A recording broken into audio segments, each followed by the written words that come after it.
So, I Mhm. just think there's value and opportunity in anything you do, and having an attitude of gratitude is the way to go. Life's just a lot better. And it Mhm. doesn't mean there's going to be, not going to be hard days and stuff, but Mhm. you decide your mindset. You decide your attitude. If you Yeah. wake up and say, you know what, I'm going to be on time, I'm going to be positive, and I'm going to work hard, and I'm going to look for opportunities to grow, that'll happen. Welcome to the When I Grow Up podcast, where we talk about what people wanted to be when they grew up, what they do now, and how they got there. My name is Kaylee, and I believe that not every career path follows a straight line. In fact, most people that I talk to, the path will have its twists and turns, and the career that they land on may not even be one that ever occurred to them. I'm excited to introduce you to today's guest, who will tell you that he wears many hats in his career. Easton is a school counselor, a private practice owner, and a soccer coach. And as we talk through his story, you can hear all of the beautiful ways that even though he carries three jobs, he also loves every single one of them for the same exact reason. Well, I can't wait to introduce you. Let's dive in. Hey Easton, welcome. I'm so excited to have you here today. As I kind of do in the intro, I tell a little bit about your story, but where we always start is I want to ask you the first question, which is what did you want to do when you grew up? Hmm. Such a great question. For me, it was a mixture of things. I knew I loved sports, I loved psychology, and I loved just being around people. So I didn't really know until I was in high school, but my initial dream or drive was actually to be a psychiatrist. I really was fascinated with psychotropic drugs and the implications on behavior Yeah. and in the industry itself. Obviously, the income when I started to Mhm. look at some of the income brackets and think about what it would be like to study medicine. That was my initial goal as a high school student, was what can I do to get Wow. myself in a position to go to a school, study pre-med, study the MCAT, and then get into a medical school and pursue psychiatry. But that Mhm. that quickly changed once I got a little bit deeper into the process. Ooh, I'll definitely ask you what changed. Was there any dream before that when you were a kid, when you were really little? Were there any of those like little fun dreams that you had of what you wanted to do? Yeah, I wanted to design boats. Yep, my grandpa had a nice Bayliner, and Yeah. I had a little model boat that I built with my dad. We loved to hang out at the marina during the summer. Um, yeah, I thought it'd be cool to design boats. So I draw pictures and color pictures and paint and stuff like that. But yeah, if you were to ask elementary me, that's what he'd tell you. Elementary. Yeah, I mean, that's fair. Whenever I ask my son, it's what he wants. He wants to do what his dad does. So I totally get it. It's we follow the people ahead of us usually early on. So um Yeah. so wh- so tell listeners what you do now. Yeah. So now I wear a couple hats. I'm an elementary and middle school counselor here in the state of Michigan. And then I'm also a LLPC. So I work in private practice. I see about 6 clients a week during the evenings. And then I also coach a lot of youth soccer. Okay. So, Yeah. yeah. So a few hats. How has that been to wear multiple hats? Hmm. Well, I continue to find that they all sort of intertwine, and I see recurring themes in each avenue coming alongside mostly young people, kids and adolescents, meeting them where they're at, helping with goals, addressing concerns, teaching coping skills. Certainly, what that looks like in a school setting is different than a private practice setting. And then Mhm. on the soccer field, we've got the platform of the sport to build on, Yeah. um, where competition comes into the mix. So yeah, it's a busy season of life for me and my family and I, but it's one that we appreciate, and I feel um, just energized every day to go out and have an impact and to hear others' stories and goals and hopes, and be able to walk alongside people as they go through the highs and the lows of life. So So I feel like this question has a few directions to it, but tell me a little bit about what you mentioned. The direction changed. What happened? Like what caused the shift and how did you end up where you are now? yeah, and I'd love to hear the same from you at some point too. And I thanks can tell again for my story having a me. little bit. Cool. Yeah. So in short, I began volunteering um, in high school, just in Mhm. some medical offices, just kind of getting a feel for the medical field in general.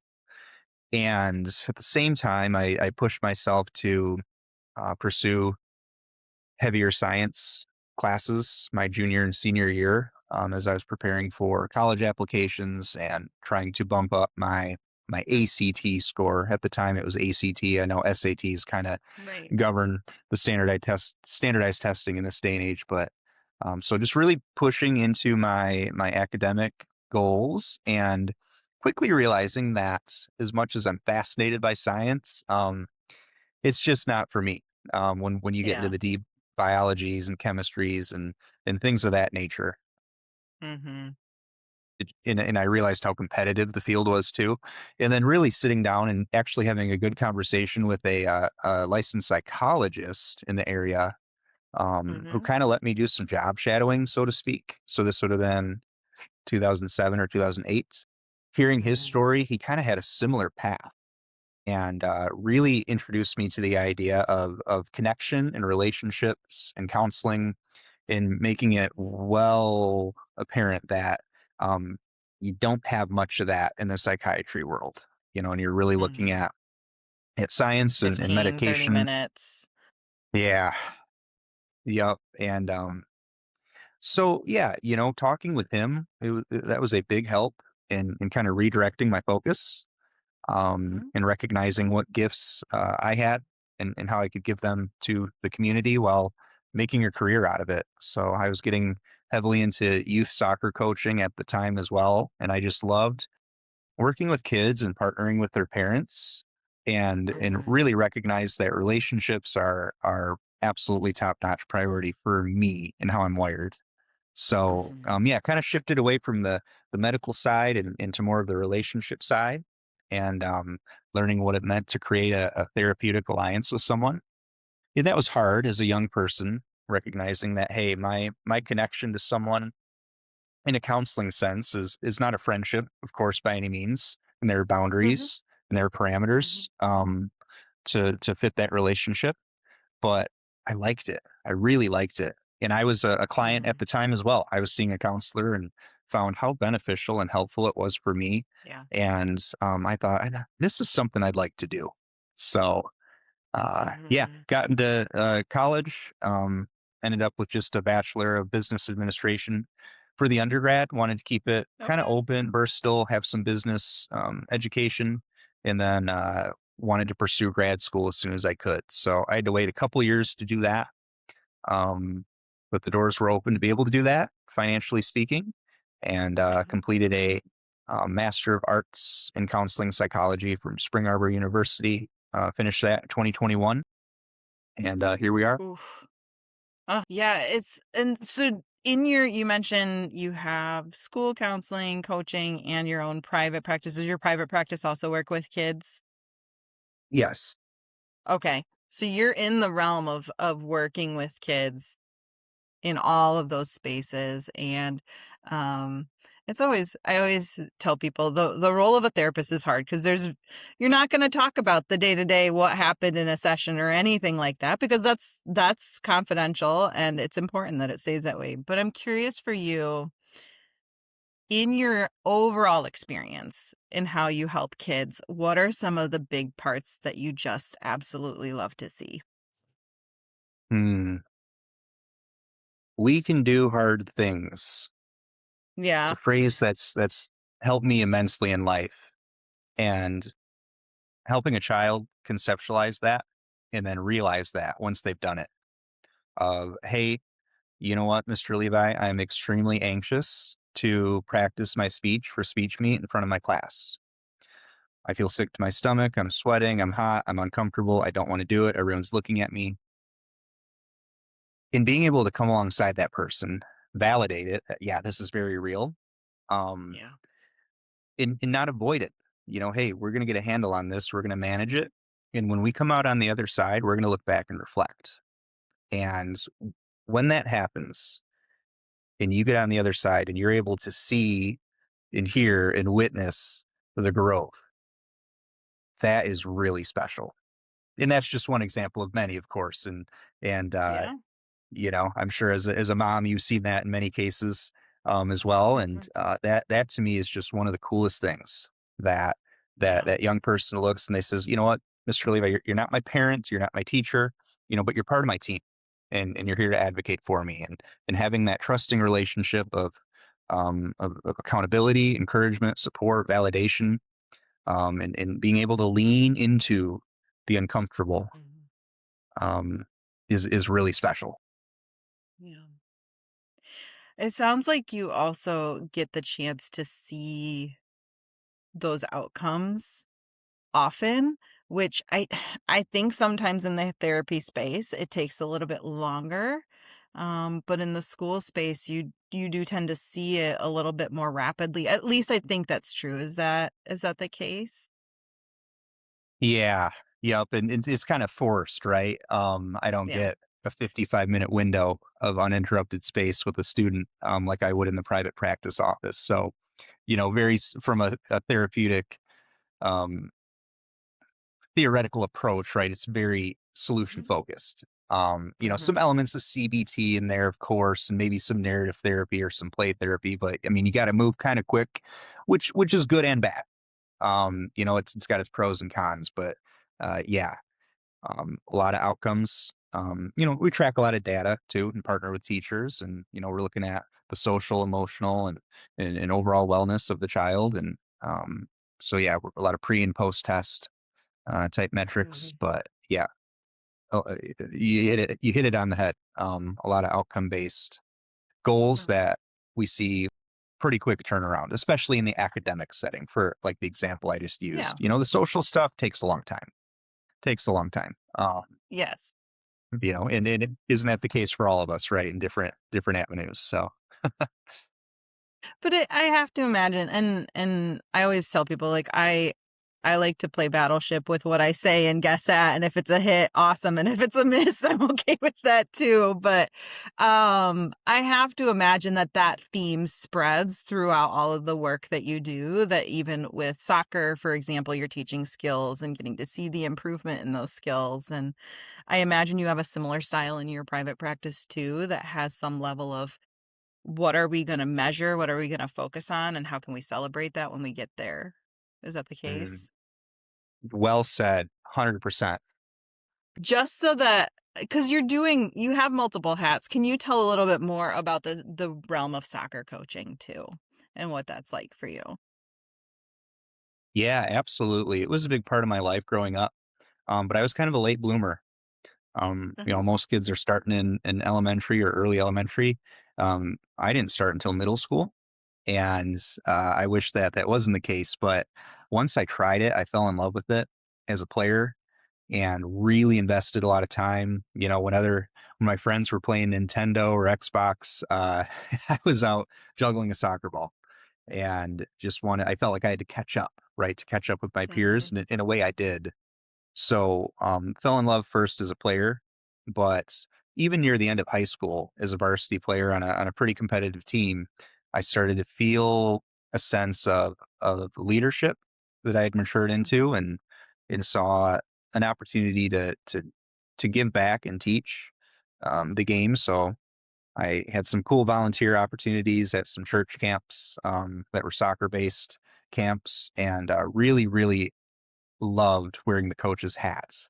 So as Mm. soon as I could, I went for some licensure opportunities as a coach, and began Mhm. assisting as much as I could by my third or fourth year of college. A couple local Yeah. clubs. I had some friends who were in it, and I got to come on board as an assistant coach, learn under them, and it just blossomed Mhm. and continued to move a little bit further down the path of coaching and take on more in-depth challenges and opportunities. Yeah. So, I've been in the high school world. I was a high school varsity coach for um, 9 years on the girls' side. I had a boys Mhm. program at another school for 4 years. Been an assistant in many roles as well, and then I've been on the club side too. So think like Mhm. AAU for basketball, except soccer. Yeah. Yeah, And yeah. Mhm. yeah, so it's been a big part of my life. I love it, and I'm challenged by it. I want to continue to grow. And at the end of the day, though, the relationships are, said if you said what's the best part, I'd say definitely the relationships. Mhm. And I just talked. And lastly, I just talked to a young man the other day, in fact, who I coach. He was a varsity player in 2015, and he was a senior in Mhm. 2016. So he's Mhm. now, about 10 years out, and he has a wife and kids, and he's well into his career. And just to be able to be open for him to give me a call and just ask for some life advice or just check in, share his story, where he's at, and what's going on in his world. Like that is such a Mhm. treasure to me. That is such a blessing to be able to Mhm. still have that connection and still be looked at as a respected authority figure, so to speak, but more of a mentor. And that Yeah. came through the world's most popular sport. So that's pretty neat. Yes. Yeah. Mhm. It's so interesting because it's probably the therapist part of me, but I always like hearing themes and whatnot.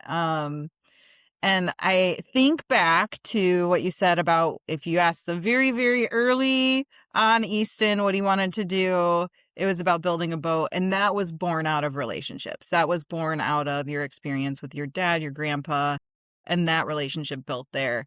But throughout, you've always had this kind of woven theme of relationships are a driving force for why you do what you do. Um, I don't know. I don't know if you've ever read Simon Sinek's Start With Why, but I think of it in that realm There's of you do things in a way to create powerful relationships that impact people to be the best versions of themselves. Is that like, am I close? Is that kind of what drives you or? Definitely, and it was a big factor for me as a young person as well. I had a lot of anxiety.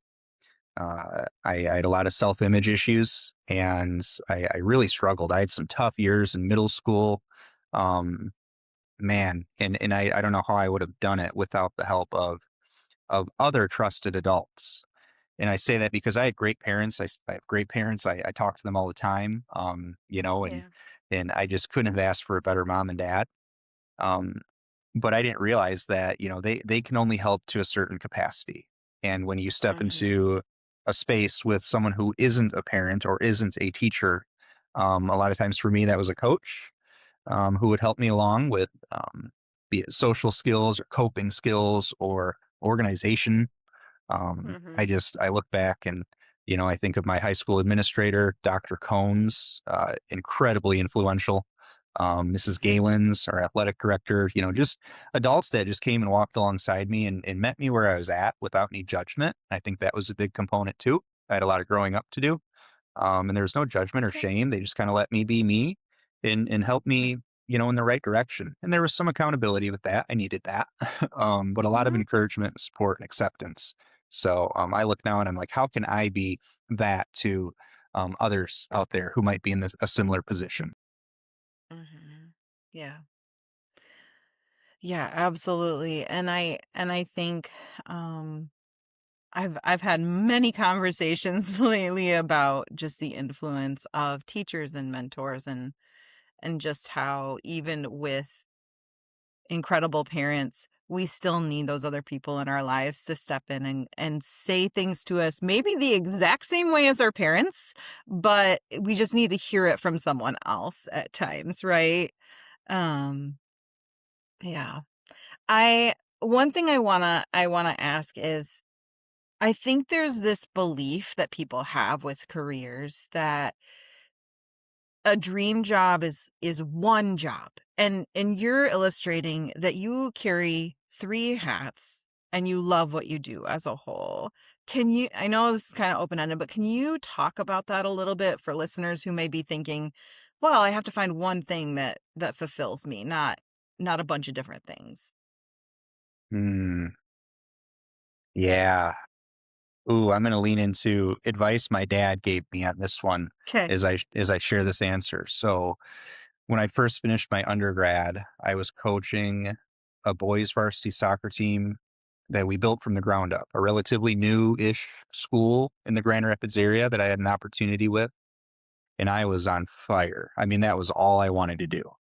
Hmm. I also had a job at a hardware store, and I liked it, and they were good to me, and they were flexible with the hours, and they supported me, but I just felt quite often, in my early 20s that it was just something to make money and it was just something to fill the time. But the second I got the opportunity to do what I really want to do, I'm going to do it. And sometimes my attitude wasn't the best. And I would talk to my dad and just say, I'm working at a hardware store. None of these skills are going to translate to what I want to do as a counselor or coach. And he said, Mm. actually, all the skills are going to translate. And he told me, Mhm. he said, you can choose to look at a job like that and not take anything from it, or you can choose to look at it as a growth opportunity. And he goes, I guarantee you're going to get on the other side and look back and thank your boss from the hardware store Mhm. um, for what he taught you and what Mhm. opportunities he gave you. And he was exactly right. And I see that in many instances in my teenage years and early 20s and, other things that I'm going to say gotten to do. At the time, it felt like I had to do it, which I guess is true. But, looking back, I got to do it. I got to work for an awesome Mhm. hardware store, an awesome, patient, supportive boss. I learned how to get comfortable talking on the phone. I learned how to multitask and organize financial documents, confidential documents, inventory. I mean, just so many things that translated really well into what I do now, where I think had I not been through that, I'd be so overwhelmed and I would struggle with the nuts and bolts of emails and scheduling and technology and things of that nature that hardware store job that I had for 4 years or so, I mean, really, really built me into a more confident, competent person. And at the time I didn't see Mhm. it. And he was exactly right. So, I Mhm. just think there's value and opportunity in anything you do, and having an attitude of gratitude is is the way to go. Life's just a lot better. Mhm. And it doesn't mean there's going to be, not going to be hard days and stuff, but you Mhm. just you decide your mindset, you decide your attitude. You can control that. There's so much in life you cannot control, right? But if you Yeah. wake up and say, you know what, I'm going to be on time, I'm going to be positive, and I'm going to work hard, and I'm going to look for opportunities to grow. Um, that'll happen. That'll absolutely happen. But you got to Yeah. decide. You got to decide to do it. So, yeah, I look around Yeah. now, and sometimes, yep, the days are long, and I might feel a little overwhelmed, but um, it's all a privilege, right? It's all something we get to do, and I like to think of it as that. So, Yeah. Yeah. Thank you for sharing that. That's a powerful perspective to have, and I really I love that it came from your dad too, kind of talking about the influential relationships in our lives and everything. Um, Now I'm gonna leave this kinda open-ended, but is there anything else that you wanna share with listeners that you feel like a message you wanna send or anything that you wanna share if someone is listening in? yeah, I think anytime we have a chance to talk about counseling or mental health in general, it's just important to remind people that it's okay. It's okay to seek help. It's okay to not be okay. And I think we've come a long way since the pandemic of preaching that message and kind of eliminating the stigma. But we've got a ways to go, and if I walk out of this conference room right now and I you know, roll my ankle really bad, I'm Mhm. going to take the steps for healing, right? I'm going to get ice on it. If it's really bad, I might need an x-ray, right? I need to take the steps to get that taken care of to start healing, so then why is it if I'm just not feeling myself, or if I'm struggling with motivation, or or sleep or relationships, or I went through something hard, suffered a loss, something traumatic, why would it be any different for me than to go to a counselor to seek help? Um, you know, and I hope people recognize that, there's something special about being seen and heard and validated and supported by way of conversation. And Yeah. we and correct me if I'm wrong, I just think where we live in such a great area where there are so I many agree. great resources out there.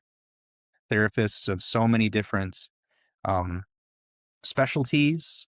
And Yep. I talk to some I try and help families sometimes find great clinicians for themselves or their kids. And a lot of times the big fear is, well, I don't know what I'm looking for. All these letters behind Yeah. people's names and all these different offices, and is it a therapist, is it a counselor, is it a psychologist, and kind of Right. helping people navigate that. And then the other piece is, financially speaking, what if I can't afford it? And more often than Mm-hmm. not, I'm finding these therapists, yes, it's their career, it's their income, but at the end of the Yeah. day, they want to help people. And the amount of clinicians who offer, sliding scales for people who don't have insurance or might be in a tough spot in Uh-huh. life, it's just fascinating. But I think you know, that's kind of where we come from, as a heart of giving and a heart of meeting you where you're at. And we just want to make sure that everyone has that safe person or that safe space to just navigate what's going on in life and share concerns and goals. Yeah, we're just in a Mm-hmm. cool area of time. So at any rate, in summary, yeah, just Yeah. promote it. Yeah. Mental health Absolutely. is fascinating. Mm, Yeah. Yeah. I think of it as you don't have to figure it out alone. mm. Um, why would we, we don't try to fix a outlet in our house because we know there's an electrician that knows what to do with it. We don't try, like, from a physical health standpoint. If you roll your ankle and it's still swollen 2 weeks later, you're not trying to fix it yourself, you're going to a specialist. And mental health is always interesting because people think, "Well, I should be able to figure it out myself," quote unquote, and sometimes that's not true, and that's okay. It's okay for it to not be a quick fix. It's okay if you do go to somebody and they go, "Well, here's some tools," and it helps you. And you go, "Why didn't I think of that?" Well, because you didn't get the book in your head downloaded of all the tools that can help people. Like, that is okay to seek that help. And I absolutely agree with you. So, yeah. Thank you again. Thank you again for coming on and talking. It's been an absolute joy and pleasure. So I really appreciate you taking the time to be on the show today. You are welcome, and thank you. Yep, it was an honor. Yeah. Love being able to connect with like-minded people and professionals in the world of helping, right? And that's what we're doing. And as the great Dr. John Deloney says, what's the next best step? And Mm-hmm. I think that, if there's anyone out there listening to that, this podcast, hopefully that there's some inspiration and motivation to say, you know what, I can choose what direction I want to take. And just know there's a whole host of people out there, tons of resources on people who are more than happy to help you along with that. And you're exactly right. Um, you're not in this alone. So thank you. Yeah. So what about you? Have you ever worn many hats to find that fulfillment for yourself? I hope that today, the conversation that we had with Easton was a way to show you that it is okay to find work that you love in multiple places. And if you were listening, it wasn't just that he had three hats he was wearing, but that in all of them, they carried the same story. That he got the opportunity to build relationships that mattered, to inspire and encourage his students to grow and get better and be the best versions of themselves. I'm so glad that you were here. And if you found this episode helpful, I would love for you to leave it a like, maybe even subscribe so that you can catch future episodes. And if you have worn many hats, I'd love to hear what kind of hats you've worn in the world of work. And until next time, take care.